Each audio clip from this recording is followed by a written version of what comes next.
Assalamualaikum dan selamat datang di Quadranesia. Ini adalah Hyundai Palisade Signature Front Wheel Drive. Ini adalah tipe menengah daripada Hyundai Palisade dan ini juga merupakan yang terlaris daripada varian Hyundai Palisade. Sekaligus juga merupakan salah satu mobil terlaris Hyundai Indonesia saat ini. Ya, karena kenapa? Mobil ini memiliki value for money yang cukup baik. Dengan harga 899 juta rupiah on the road Jakarta, mobil ini punya presensi yang tak kalah dengan mobil-mobil harga miliaran seperti Land Cruiser gitu. Apalagi mobil ini ukurannya cukup besar, panjangnya sekitar 4,98 meter ya. Jadinya presensinya yang besar ini menyebabkan orang-orang Indonesia ini jadi tertarik gitu. Apalagi trennya Indonesia sekarang adalah SUV. Jadi kalau ada SUV yang kerennya mirip-mirip Land Cruiser dengan harga yang jauh lebih murah, tentu saja akan jadi pilihan. Ya, dan apalagi desainnya yang cukup sophisticated seperti ini, lampunya juga sudah full LED semuanya, tentu saja membuat orang-orang jadi lebih tertarik. Dia sudah dilengkapi dengan 4 titik sensor di depan.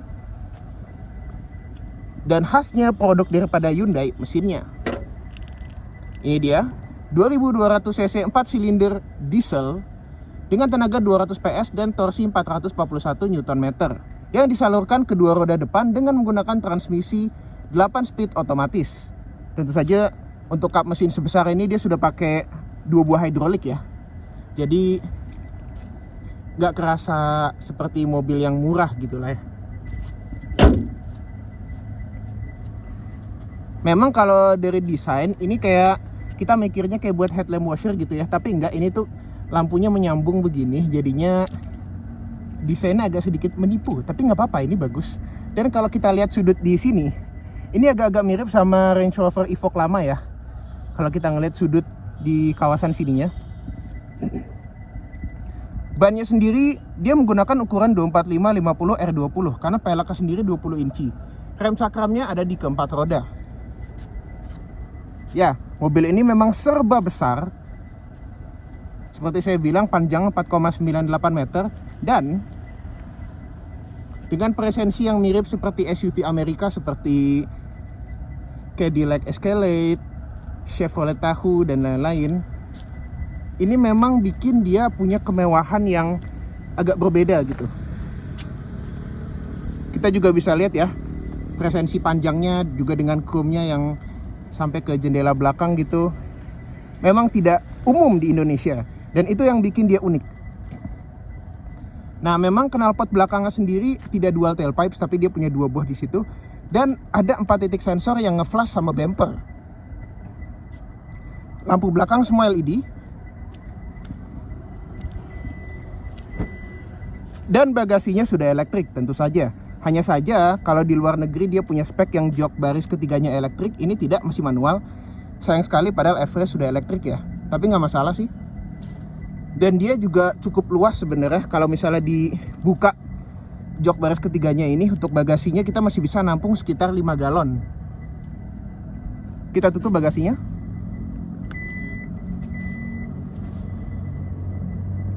Ada kamera mundur dan juga ada defogger. Hanya saja sayang sekali dia nggak punya kamera 360 ya. Antenanya juga masih model pole, tapi nggak masalah. Sekarang kita masuk ke kabinnya. Dia sudah ada akses keyless. Kuncinya bentuknya seperti ini ya. Dan juga dia sudah ada blind spot monitor. Jadi nanti dia kedip-kedip di spion. Nah, door trimnya sendiri seperti ini, bahan soft touch. Lalu juga kemudian bahan-bahan plastik bermotifkan karbon seperti ini. Dan juga untuk tombol power window-nya memang bentuknya keren sih, seperti dilapis aluminium gitu. Tapi yang ini plastik, yang ini agak aluminium.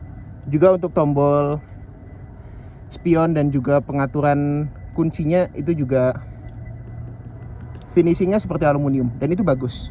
Memang sayang sekali speakernya belum bermerek ya, tapi nggak masalah lah. Dia juga sudah dilengkapi dengan 2 titik memori. Kemudian di sini ada rem parkir elektrik untuk membuka bagasi, stability control, sonar sensor, lalu juga kemudian pengaturan illumination untuk di MID dan juga headlamp leveling. Nah, kalau kita lihat interiornya, memang dia ini punya 3 opsi warna interior. Yang paling mencolok ada 2, yang joknya merah napa seperti ini, dan juga yang interior beige. Nah, itu kesukaan saya tuh. Khusus yang interior beige itu dia panel-panel ini itu diganti jadi kayak motif kayu gitu, dan itu sangat bagus sekali. Nah, untuk yang merah ini sendiri, kalau misalnya dia udah agak pudar, warna merahnya ini jadi agak menua dan jadi mirip sama sofa Chesterfield. Jadi lumayan lah, kayak sofa mahal gitulah. Nah, sekarang kita langsung masuk dulu ke kabinnya. Tentu saja dia juga punya tweeter di sini. Kita masuk dulu. Kuncinya bisa kita letakkan di mana saja. Dan ini dia punya comfort access. Jadi begitu saya masuk dan menutup pintu, joknya ini langsung maju gitu ke depan setir. Bagus. Injak rem dan nyalakan.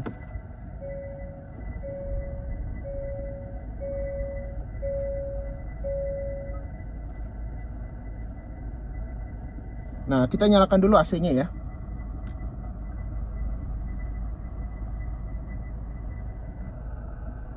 Nah, seperti yang kita bisa lihat, memang dia belum dikasih speedometer full TFT seperti yang ada di Carnival ataupun bahkan di spek tertingginya si Palisade.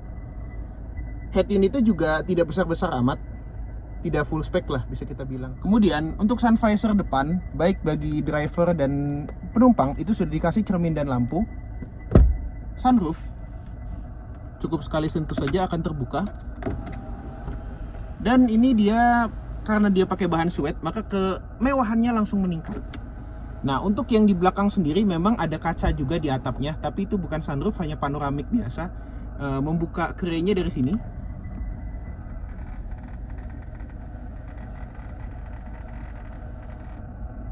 Jujur agak disayangkan sih sebetulnya, karena memang sekarang juga cukup banyak pejabat yang beli Palisade. Kalau misalnya kaca belakang ini bisa dibuka kacanya, mungkin juga bisa dipakai untuk kampanye seperti Alphard gitulah ya. Tapi nggak masalah sih. Untuk hand grip penumpang semuanya model retract. Tapi yang lucu di sini tidak ada hand grip di sini nih. Bahkan di pilarnya juga nggak ada. Di drivernya juga nggak ada sih. Nah, glove box di sini dia soft opening ya. Dan di sini ini cukup sekali sentuh maka akan membuka. Ada cup holder dan juga wireless charging. Nah, tuas transmisinya dia pakai model tombol ya. Di sini AC di depan, dual zone climate control. Ini juga pengaturan tombolnya untuk hazard, radio, media, stick track, setup, dan juga tune, enter, dan juga power, volume juga di situ. Kita ada drive mode di sini, bisa kita putar. Kita bisa milih mau sport, comfort, eco, atau smart. Terus juga parking sensor, view kamera meskipun hanya kamera belakang, auto hold, pemanas dan pendingin jok untuk di kiri dan di kanan. Ini komplit sekali dan saya sangat apresiasi. Nah, setirnya sendiri dia bisa tilt dan teleskopik ya. Nah, kita lihat dulu apa aja isi daripada menu di sini. Contohnya driver assistant tentu saja dia punya, meskipun tidak banyak-banyak amat. Selain blind spot safety, parking safety, warning volume juga bisa diatur di sini semuanya. Door light, sound untuk kayak suaranya, service interval kayak gitu kita bisa setting di sini. Sekarang kita ke baris kedua.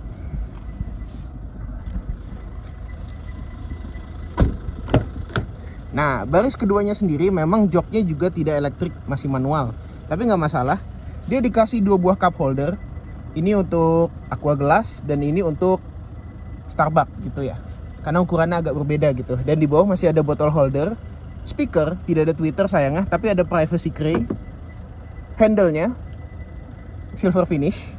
Dan ini pegangannya cukup solid, meskipun ini dia nggak pakai kulit napas seperti di jok ya. Kita duduk aja dulu di sini. Dan meskipun AC-nya dual zone di depan, di belakang juga dikasih pengaturan AC di sini. Jadi AC-nya tuh triple zone. Ada slot USB di belakang jok, khasnya mobil Korea terbaru zaman sekarang buat ngecas. Nah, ini legroomnya luas sekali, sangat membadai sekali. Tak ayal, banyak orang yang merasa mobil ini tuh jadi kayak mereka merasa lebih baik beli ini daripada beli Alphard gitu. Meskipun jok captain seatnya nggak semewah punyanya si Alphard, cuma begini doang, tapi nggak masalah lah gitu.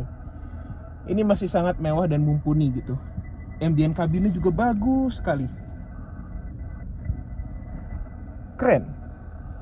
Nah, untuk seat back pocketnya memang dia model karet-karetan kulit juga seperti ini, khasnya mobil Korea. Sininya plastik gitu, memang lebih rapi sih kalau saya bilang kayak begini ya.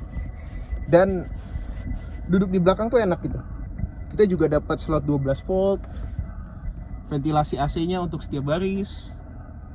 Dan juga ini lampu kabinnya di sini sudah LED.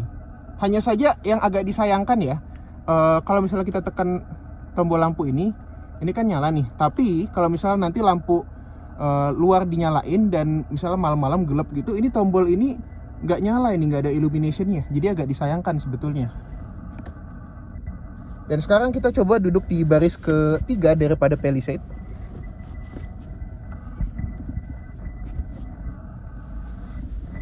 Nah, akomodasi di baris ketiga ada apa aja sih? Nah, contohnya kita bisa ngelipetin joknya dengan sekali tombol ditekan. Jadinya akses ke belakang tuh jadi lebih mudah, meskipun saya bisa lewat tengah-tengah captain seat ya. Dan ini memperbesar legroom juga untuk di belakang, jadinya cukup memadai meskipun kakinya agak naik sedikit. Tapi juga bisa lah dibilang memadai gitu. Kalau misalnya jok di baris kedua dibikin agak mepet ke depan, ini legroom baris ketiganya cukup luas loh. Kita juga dapat slot USB untuk ngecas, hanya saja sayang sekali di sini tidak ada tray privasi ya. Di sini masih sweat. Di sini juga dapat slot USB. Dan inilah layout dashboard daripada Palisade. Menakjubkan sekali bukan? Kalau saya memang secara preferensi akan lebih memilih Hyundai Palisade yang interiornya beige. Dengan harga 899 juta Anda mendapatkan mobil yang presensinya keren, mirip-mirip Land Cruiser lah bisa dibilang begitu. Mewah, nyaman. Mobil ini juga irit dieselnya, tentu saja. Dan memang mobil ini tuh bisa dibilang appeal-nya tuh yang bikin sangat menarik. Ya, pajak mobil ini sendiri memang 11 juta, tapi wajar lah mobil harga udah mepet 1M. Mau berapa lagi sih pajaknya? Nah, lalu juga kemudian airbagnya tentu saja komplit, ada 6. Yang agak disayangkan memang mobil ini agak sedikit spek down di head unit, audio, dan juga meter cluster. Sistem ADAS-nya juga nggak ada di sini, tapi juga memang agak disayangkan itu ya. Kalau ada adaptive cruise control mungkin jadi jauh lebih bagus nih mobil. Tapi di samping minus-minusnya itu, mobil ini sudah sangat memadai untuk menciptakan kemewahan yang hakiki bagi keluarga-keluarga orang kaya di Indonesia. Tak ayal mobil ini laku, sudah ada 2000-an unit di seluruh Indonesia, dan masih akan terus bertambah karena makin banyak orang yang beli Hyundai Palisade ini. Oke, jangan lupa like kalau Anda suka video kami, subscribe di bawah kalau Anda belum, komentarlah seperti netizen yang budiman, dan sampai jumpa di video kami berikutnya. Dah.